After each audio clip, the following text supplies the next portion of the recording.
नमस्कार दोस्तों, मैं सत्येंद्र सिंह। ओपन पोस्ट में आप सबका स्वागत है। ओपन पोस्ट में आज मैं बात करूंगा एजुकेशन की। एजुकेशन की बात इसलिए भी जरूरी थी क्योंकि बेसिकली कुछ दिनों पहले एक खबर आई कि अब 5वीं और 8वीं के जो बच्चे हैं, जो 8th स्टैंडर्ड या 5th स्टैंडर्ड के बच्चे हैं, इन्हें अब एग्जाम्स, फाइनल एग्जाम के बाद इनको फेल होने के बाद रोका जा सकता है। दरअसल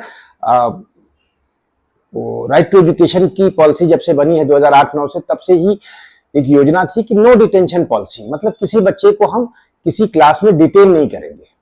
माना जा रहा था कि 6 से लेकर 14 साल तक के बच्चों को लगातार हम स्कूल में रखें और फिर 14 साल तक की पढ़ाई कम से कम उनकी पूरी हो जाए।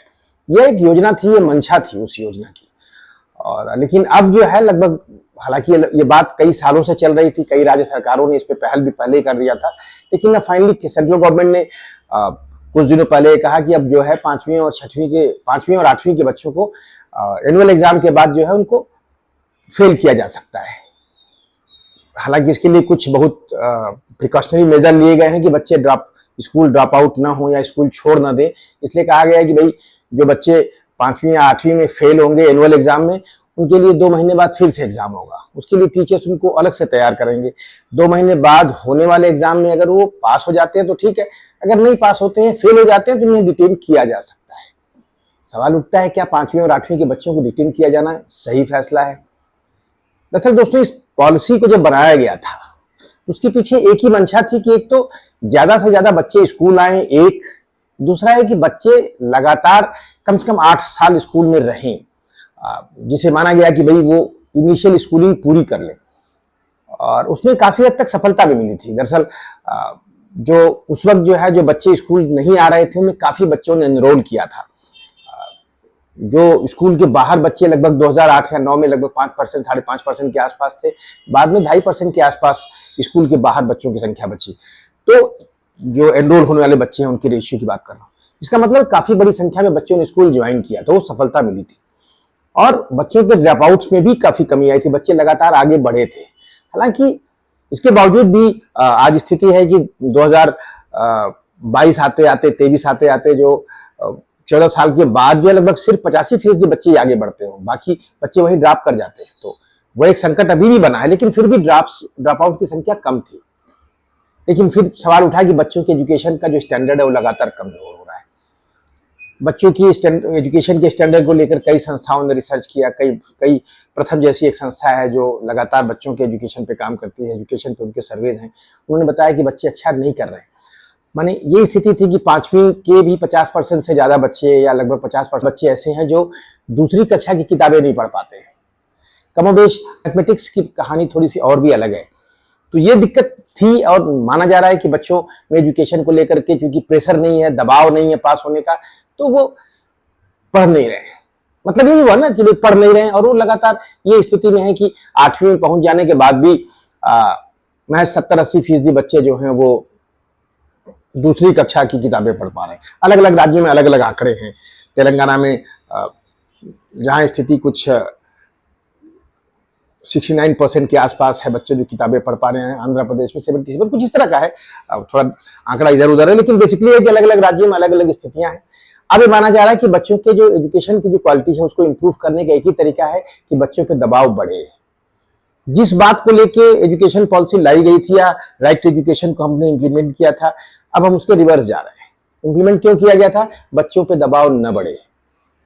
अब सवाल है कि बच्चों पे दबाव न बढ़े तो बच्चे पढ़ेंगे कैसे? तो बेसिकली बच्चों को पढ़ने पढ़ाने की जिम्मेदारी स्कूलों की है, टीचर्स की है।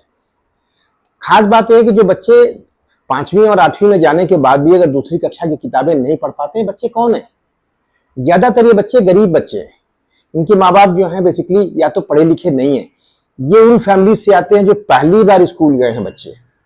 इनके पेरेंट्स की स्थिति ज्यादातर वर्किंग क्लास के लोग हैं जो अपने बच्चों को बस स्कूल भेज दे रहे हैं, उनके पास समय भी नहीं अपने बच्चों के लिए। अब सवाल उठता है कि अगर इस तरह के बच्चे 5वीं या 8वीं में आप उन्हें फेल कर देंगे या पेरेंट्स को बुला देंगे तो क्या हो जाएगा? 2 दिन के टीचर से मुलाकात के बाद वो बहुत उनका नजरिया बदल जाएगा? निश्चित रूप से नहीं। बच्चे घर में मार भी खाएंगे, बच्चे और ड्रॉप होने की संभावनाएं बढ़ जाएंगी। आपने सर स्कूलों को बोला कि स्कूल उन्हें नहीं निकालेंगे, भाई स्कूल से बच्चों को स्कूल नहीं निकालेंगे, लेकिन बच्चे तो खुद ही स्कूल आना बंद कर देंगे। क्योंकि छोटे बच्चों के मन की हालत थोड़ी सी अलग होती है। बहुत छोटी सी बात पे बच्चे आहत हो जाते हैं। आप स्कूल में खड़ा करके किसी प्राइवेट स्कूल में टीचर ने बच्चे से फीस पूछ लिया होता है तो बच्चा स्कूल 4 दिन नहीं जाता है। जब बच्चे फेल हो जाते हैं तो अपने दोस्तों के साथ, जिनके साथ वो पढ़ रहे होते हैं, उनसे पीछे छूट जाते हैं। ऐसे में बच्चों के ड्रॉप आउट की संभावनाएं बढ़ेंगी। दूसरा है कि 5वीं और 8वीं में पूरा फोकस आपका हो गया कि भाई आपने टीचर्स के ऊपर सब कुछ डिपेंडेंट हो जाएगा। पास करना फेल करना उनका फैसला होगा। लोअर लेवल पर जहाँ स्कूल्स चलते हैं वहाँ स्कूलों के और वहाँ के आसपास के लोगों से कनेक्ट होते हैं। टीचर्स भी काफ़ी लोगों को जानते हैं, तो एक तरह से वो फ्रॉड भी हो सकता है। कुछ स्कूल्स बच्चों को यूं ही पास कर देंगे अपने भरोसे, प्रेरोगेटिव इनका होगा। मैं नहीं कह रहा हूँ कि बोर्ड एग्जाम होना चाहिए, मैं तो कह रहा हूँ बिल्कुल नहीं होना चाहिए। मेरा अपने कहने का मतलब यह है कि 5वीं और 8वीं में एनुअल एग्जाम करने के बजाय जो पुराना मॉडल था, जिसमें बच्चों को लगातार हम साल भर इवेल्युएट कर रहे थे, तो एक बेहतर मॉडल था। अब बच्चे नहीं पास हो रहे हैं तो वो बच्चों की एक संख्या है, एक छोटा रेशियो है कि बच्चे नहीं पढ़ाई कर रहे हैं, तो एग्जाम में रोक देने के बाद वो बच्चे बहुत अच्छा नहीं कर जाएंगे। 8वीं कक्षा में जिस बच्चे को आपने फेल होने के बाद रोक दिया, वो बच्चा को आप जो है 1 साल के अंदर 9वीं और 10वीं के लिए तैयार कर पाएंगे, ऐसा नहीं होगा।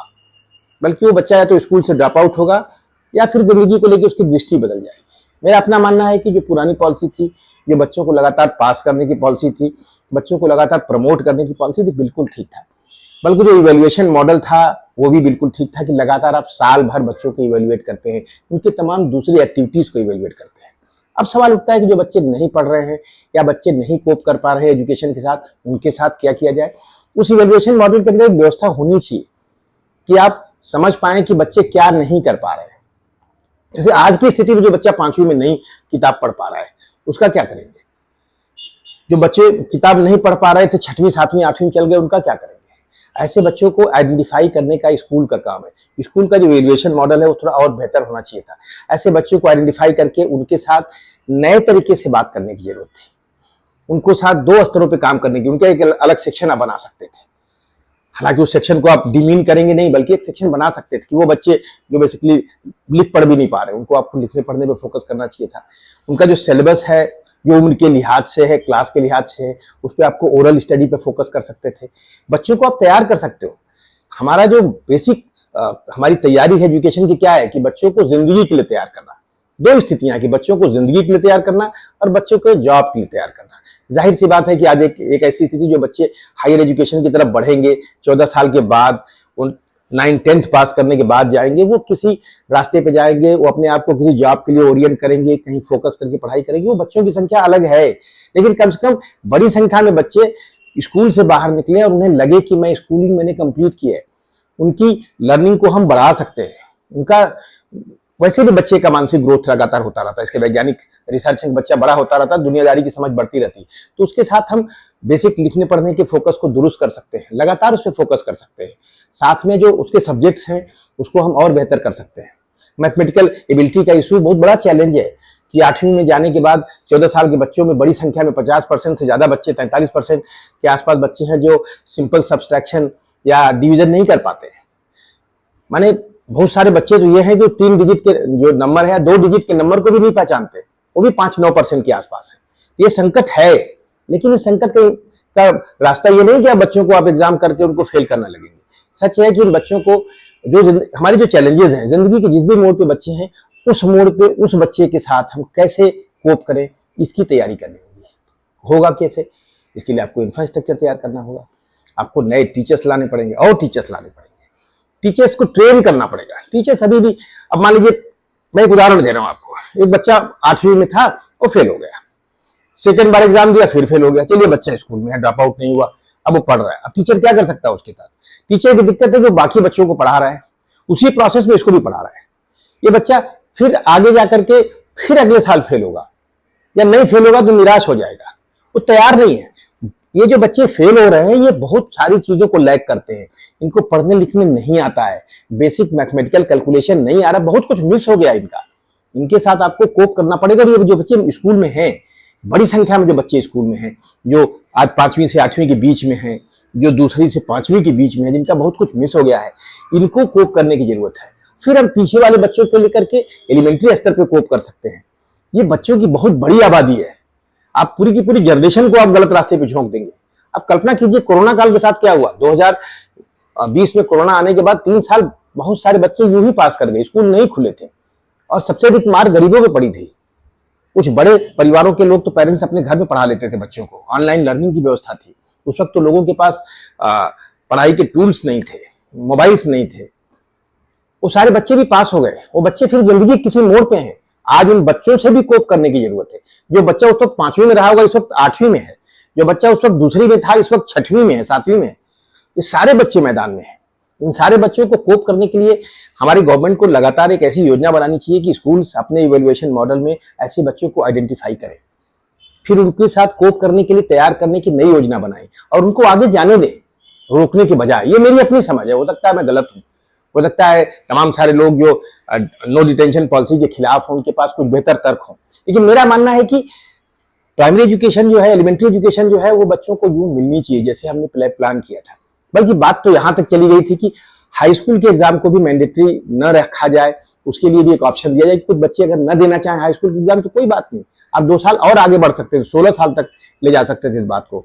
9वीं 10वीं में बहुत सारे बच्चे हैं जो इसके बाद नहीं पढ़ना चाहेंगे, या हो सकता है कि वो 10वीं में कई सब्जेक्ट्स हैं जो मैथ्स नहीं पढ़ना चाहेंगे या दूसरे कुछ सब्जेक्ट्स नहीं पढ़ना चाहेंगे। उनको छोड़ करके 10वीं पास करने का रास्ता खोलना चाहिए ताकि वो प्रिपेयर्ड हो उसके। मैं डाटा बनाने की बात नहीं बोल रहा हूँ कि हमारे यहाँ सारे बच्चे, इतने बड़ी संख्या में बच्चे 10वीं पास हो गए। ये डाटा बनाने की बजाय ये है कि हमारे समाज का एक बड़ा हिस्सा प्राइमरी एजुकेशन से पूरा हो चुका है और जो चीजें उनको नहीं आती हैं उनके लिए एलिमेंट्री स्तर पे क्या सिखाना है वो प्लान करें। जो बच्चा 10वीं में मैथ्स नहीं आता है, उसको 8वीं में पास हो गया है, अब उसको हम बेसिक सब्सट्रैक्शन, एडिशन और बाकी बेसिक चीजें सिखा सकते हैं, नंबर सिखा सकते हैं। हो सकता है कि वो क्या नाम है, ट्रिग्नोमेट्री या रेखा गणित को लेकर के दूसरे सवाल ना हल कर पाए, लेकिन कुछ छोटी छोटी चीजें हम सिखा सकते हैं और हम कह सकते हैं कि बच्चा मैथ्स का एग्जाम नहीं देगा, बस ये इन चीजों में एग्जाम देगा। जो बच्चे लिख पढ़ नहीं पा रहे हैं उनको लिखने पढ़ने के लिए हमको 8वीं 7वीं में अलग से प्लानिंग करनी चाहिए, क्योंकि ये बच्चों की पूरी फौज है जो रास्ते में खड़ी है। ऐसा नहीं है कि जो कल बच्चे आएंगे उनके लिए, जो कल बच्चे आएंगे उनके लिए तो आपको अलग से फिर से तैयारी करनी पड़ेगी। आपका बिल्कुल एलिमेंट्री एजुकेशन की बहुत गहरी प्रॉब्लम्स हैं। जो बच्चे शुरुआती स्कूल में एनरोल होने हो, आगे कैसे बढ़े, उसके साथ अभी भी दिक्कत है और सारी दिक्कत गरीबों के साथ है, सारी दिक्कत गवर्नमेंट स्कूल्स के साथ है। गवर्नमेंट स्कूल्स की आज स्थितियां ये है कि गवर्नमेंट स्कूल्स की संख्या लगातार कम हो रही है, उनमें स्कूल के पूरे मॉडल में गवर्नमेंट स्कूल की भागीदारी कम हो रही है। गवर्नमेंट स्कूल में बच्चे नहीं जा रहे हैं, सिर्फ गरीबों के बच्चे जाते हैं। प्राइवेट स्कूल इसकी पोजीशन थोड़ी सी अलग है, वहां पे पैसे हैं, लोग उन बच्चों को कोप कर पा रहे हैं, उनके पास पेरेंट्स जो हैं बच्चा पढ़ने में ठीक नहीं है तो ट्यूशन की व्यवस्था कर पा रहे हैं। गरीब बच्चों के लिए वो भी व्यवस्था नहीं है। तो इतनी बड़ी आबादी जिसके साथ इतने गहरे चैलेंजेस हैं, इसको लेकर के हमको सजग होना चाहिए था। हमें एकाएक कुछ तकनीकी रास्ता हमने खोज लिया और हमने मान लिया कि भाई 5वीं में एग्जाम करा देंगे, 8वीं में एग्जाम करा देंगे, बच्चा फेल होगा तो रोक देंगे। ये सब बेवकूफी की बातें है। मेरा अपना मानना है कि इस तरह के जो तर्क दे रहे हैं लोग, वो बेसिकली नो डिटेंशन पॉलिसी को नहीं समझ रहे हैं।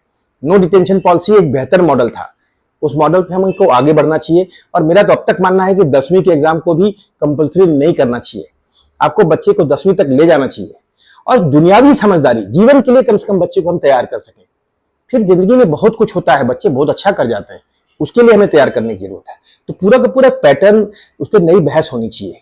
इसको लागू करने के बजाय आज भी स्थिति है कि ज्यादातर राज्य इस पर तैयार है, शायद तमिलनाडु को छोड़ करके ज्यादातर राज्य इसको इंप्लीमेंट कर रहे हैं या इस रास्ते पे आगे बढ़ चुके हैं। तो मेरा अपना मानना है कि 5वीं और 8वीं के बच्चों को फेल करने या उनको रोकने की जो योजना है नई, या जो नो डिटेंशन पॉलिसी पुरानी थी उसको खारिज करने की योजना है, मेरा मानना है कि इस तरफ नहीं बढ़ना चाहिए। अभी भी हमको इस पर सोचना चाहिए। बच्चों को लगातार स्कूल में लंबे समय तक रखना, उनके साथ साझेदार बनाना, उनके साथ कम्युनिकेट करना और फिर उनको तैयार करना। फिर बच्चों को कैसे तैयार करेंगे, किस रास्ते के लिए तैयार करेंगे, वो एक अलग मॉडल है। वैसे भी आपने 10वीं के बाद सारे एग्जाम्स, सारे एडमिशंस को एंट्रेंस टेस्ट पे कर दिया है। यहाँ तक कि जूनियर कॉलेज में एडमिशन होगा, कॉलेज में एडमिशन होगा तो एंट्रेंस टेस्ट है। तो बेसिक खेल है कि बच्चों को यहाँ तक जिंदगी के लिए तैयार करें। उसमें जो बच्चे रेडी होंगे भविष्य की तैयारी के लिए, उनकी दूसरी कहानी है। ड्रॉप आउट्स को कम करना है, बच्चों को स्कूल लाना है। कुछ लोग तो इस एक्सट्रीम तक जाते हैं। एक मंत्री जी ने पार्लियामेंट के अंदर कह दिया कि बच्चे मिड डे मील खाते हैं। बिल्कुल ठीक है, अगर बच्चे मिड डे मील के लिए स्कूल आते हैं तो भी अच्छी बात है। मिड डे मील के लिए जो बच्चा स्कूल आता होगा उसकी पोजीशन समझ सकते हैं कि मिड डे मील जिसकी खराब खाने की क्वालिटी इतनी खराब है, अगर उसके लिए कोई बच्चा स्कूल आता है तो ये बहुत बड़ी बात है और हमको बिल्कुल उसको बरकरार रखना चाहिए। हम इस तरह की बात कर कैसे सकते हैं? मेरे कहने का मतलब है कि बच्चों को स्कूल लाने की जो व्यवस्था थी उसको बनाए रखना चाहिए। बच्चों को स्कूल में बनाए रखने के लिए उनको लगातार पास करने की व्यवस्था करनी चाहिए। उनकी कमियों को हमको खोजना चाहिए उनसे कनेक्ट करना चाहिए। इसके लिए स्कूल के इंफ्रास्ट्रक्चर को बढ़ाना होगा, टीचर्स की संख्या बढ़ानी है, टीचर्स को नए सिरे से ट्रेन करनी है, हमारा इवैल्यूएशन मॉडल यूज करना। कई बच्चे ऐसे हैं उनको कुछ नहीं आता है लेकिन कुछ काम बड़े कमाल के करते हैं, तो उम्र के साथ उनका ग्रोथ हो रहा है, तो उनकी बाकी लर्निंग भी कैसे की जा सकती है, इस तरह की व्यवस्थाओं पर काम करने की जरूरत है। उसके लिए एक सही थोड़ा सा बड़े खुले दिमाग से हमें सोचना होगा। बस कोई टेक्निकल एक रास्ता बना करके हमने इनको फेल करना शुरू किया, इनको पास करना शुरू किया, इससे बचना चाहिए। वैसे भी देश में कंपटीशन का बहुत माहौल है, कंपटीशन ने देश की का बेड़ा गर्क कर रखा है, हर मोड़ पे इतना गहरा कंपटीशन है, तो जिंदगी को बचपन से ही इतने गहरे कंपटीशन में डाल देने के बजाय हमको थोड़ा सा बचपना और छोटे उम्र के बच्चों को मस्त बनाना, उनको स्वस्थ बनाना हमारी प्राथमिकता होनी चाहिए। हमको उसी दिशा में सोचना चाहिए। बहरहाल ये बात पिछले कुछ दिनों से चर्चा में थी, इस पर कोई बहस नहीं हुई, तो मैंने इसकी बात करने की कोशिश की। फिर बात करेंगे किसी और विषय पे, तब तक के लिए नमस्कार।